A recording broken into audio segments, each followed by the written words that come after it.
तो ए संकटमोचक साजिले शिवम दुबे आ भारत को जिताई देले मैच। तो विपरीत परिस्थिति आज भारत को बंचाई शिवम दुबे। पूरा भारत ड्रेसिंग रूम एणी खुशी अच्छी शिवम दुबे को बैटिंग पे।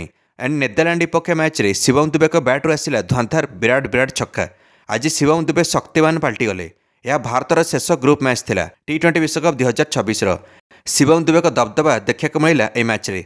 मात्र 31 बॉल 66 रन इनिंग्स खेले शिवम दुबे, जो भारत मात्र 17 रन व्यवधान ने मैच जीति पारिला। कैप्टेन सूर्या प्रथम टॉस जीतिले आ बैटिंग निष्पत्ति नेले नेदरलैंड विपक्ष मैच रे। यह थिला मैच नंबर 36 T20 विश्वकप 2026 ए मैच रे नरेंद्र मोदी स्टेडियम रे खेला जाउथला अहमदाबाद रे। पुणी आउ थे ओपनिंग बैट्समैन अभिषेक शर्मा निजर खाता खोली पार्लेनी आ बिना खाता खोली आउट हेले ए मैच रे।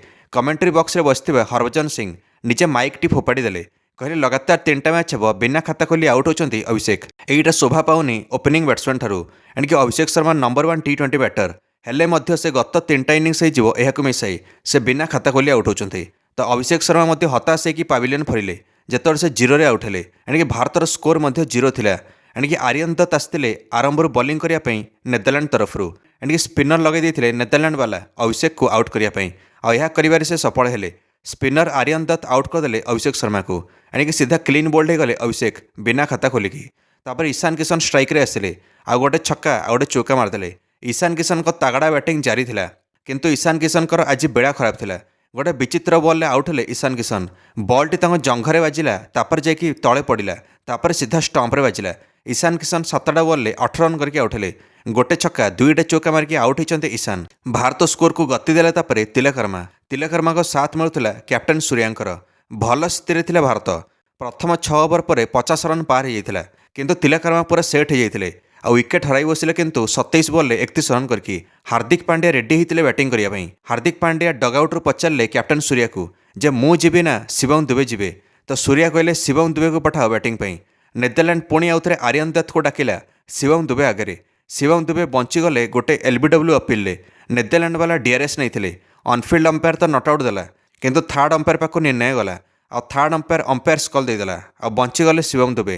कैप्टेन सूर्या मध्य गोटे जीवनदान पाइथिले। गोटे कैच छड़ा होता कैप्टेन सूर्यांकर।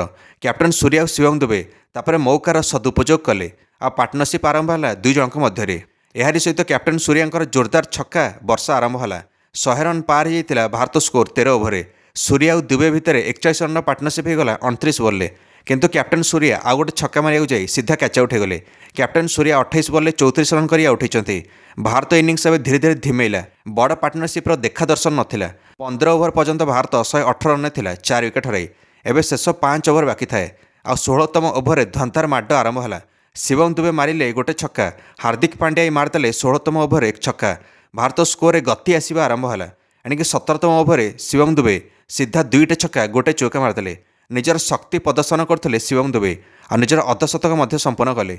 सेटा मात्र 25 बॉल शिवम दुबे 50 रन कर स्ट्राइक रेट अच्छे 200।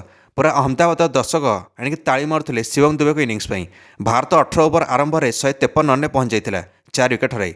अर्धशतक पर भी दुबे माड जारी था। गत 16 बॉल गोटे विकेट जाई ना भारतर आ 4टा छक्का 2टा चौका बाजिला यही इनिंग्स रे। गत 16 बॉल हार्दिक और दुबे भितर 50 रन पार्टनरशिप होगला 29 बॉल। निजे हार्दिक पांड्या 16 रन करते, शिवम दुबे करते 32 रन ए पार्टनरशिप रे। 19तम ओवर हार्दिक पांड्या मारिले 2टा छक्का, गोटे छक्का बाजिला लंघन रे आ गोटे छक्का बाजिला लंग अफ रे। अन्य आड़े शिवम दुबे 20तम ओवर लगेले प्रथम बॉल छक्का आ 66 रन पहुंचीगले शिवम दुबे 31 बॉल। शिवम दुबे 4टा चौका 6टा छक्का मारते ए इनिंग्स रे। आउ गोटे छक्का मारिया जाए शिवम दुबे कैच आउट होगले। गोटे दमदार इनिंग्स अंत घटिला। पूरा नेदरलैंड दर्शक भी शाबाशी देले शिवम दुबे को इनिंग्स पर। जिते शिवम दुबे आउट होकर पाविलियन जाते, बाकी भारत बैटर्स मैंने सेट होकर आउट होते, किंतु शिवम दुबे सेट होगापर भारत स्कोर को 180 रन पार करेले हार्दिक पांड्या सहित, जो अधिका योगदान अच्छे शिवम दुबेकर। भारत 186 रन पहुँचीगला। एवं किंतु रिंकू सिंह आसिले आसिकी छक्का लगेदे। शेष में भारत निर्धारित 20 ओवर 6 विकेट हराई 193 रन पहुँचला। एणिकी एवं 194 रन टार्गेट रहा नेदरलैंड आगे। एणिकी जी जितु बाहर किसी फरक पड़ोनी, कारण भारत तो सेमती सुपर 8 को पड़ी और नेदरलैंड नकआउट हो जाए। तो नेदरलैंड वाला आरंभ आसिक बाडे चलले। एणि कैप्टेन सूर्या जाणीगले एणिकी स्पिन अटैक लगाओ। एथमें स्पिनर वरुण चक्रवर्ती को अणाला।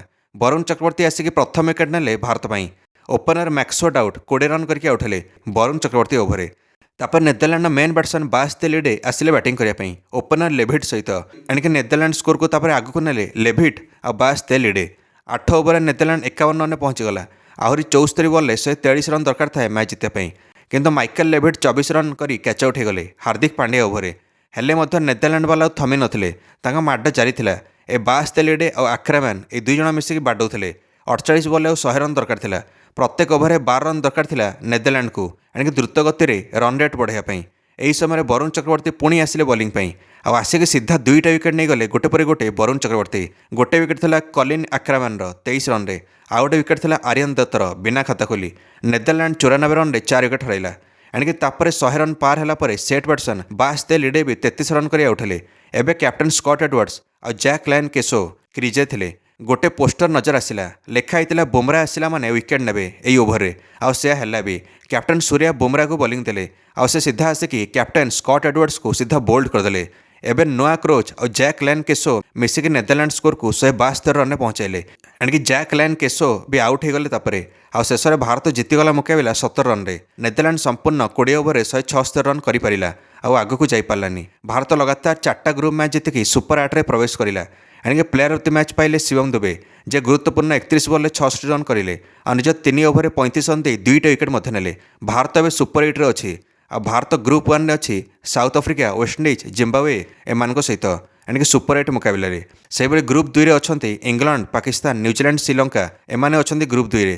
तो सुपर 8 प्रथम 2 दल जी सेमिफाइनाल 1 और सेमिफाइनाल 2 को कौन लगुच क्यों 4टा दल प्रवेश करेंगे सेमिफाइनाल एथर T20 विश्वकप 2026 रे। निश्चय मंतव्य कमेंट दे वीडियो को लाइक और चैनल को सब्सक्राइब करदे। समस्त क्रिकेट अपडेट्स धन्यवाद।